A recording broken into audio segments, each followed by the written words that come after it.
नमस्कार. जय भीम, जय शिवराय, जय ज्योती, जय जिजाऊ, जय सावित्री, जय रमाई. भारतातील, महाराष्ट्रातील सर्व महापुरुष, सर्व संत संप्रदाय, सर्व वीरांगणा, सर्व वीर पुरुष, सर्व सैनिक ज्यांनी या भारताच्या रक्षणासाठी आपला देह ठेवला, ते सर्व क्रांतिकारक, सर्व बलिदान प्राप्त झालेले सैनिक, या सर्वांना, त्याचप्रमाणे वीरमाता, वीर भगिनी, वीर पत्नी आणि तमाम बांधवांना पुन्हा एकदा माझा सप्रेम नमस्कार. मी आज या यूट्यूब चॅनलला जे नाव दिलेलं आहे मन मंदिर अकॅडमी, त्या नावाबद्दल आज आपल्याला थोडीशी माहिती देणार आहे. इथून पुढे आपल्याला अनेक प्रकारची माहिती या चॅनलच्या माध्यमातून मिळणार आहे. उदाहरणार्थ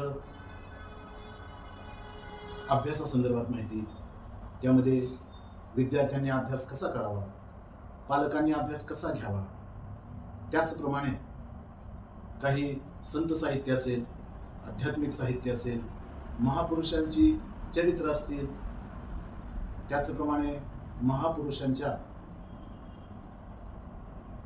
चरित्रातील काही प्रसंग असतील, संतांच्या जीवनातील काही प्रसंग असतील, त्याचप्रमाणे विविध महत्त्वाच्या व्यक्तींच्या जीवनातील काही प्रसंग असतील, त्या प्रसंगाचा संदर्भ घेऊन आपल्याला काही बोधपर सांगता येईल का, या संदर्भात या चॅनलमध्ये विचार केला जाईल.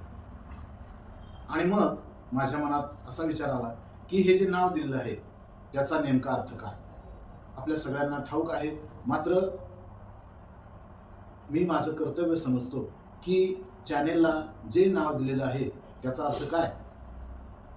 एखादे सुज्ञ पालक किंवा सुज्ञ नागरिक विचारू शकतात, जरी त्यांना माहीत असलं तरी सुद्धा, कारण तो त्यांचा अधिकार आहे, तो त्यांचा हक्क आहे.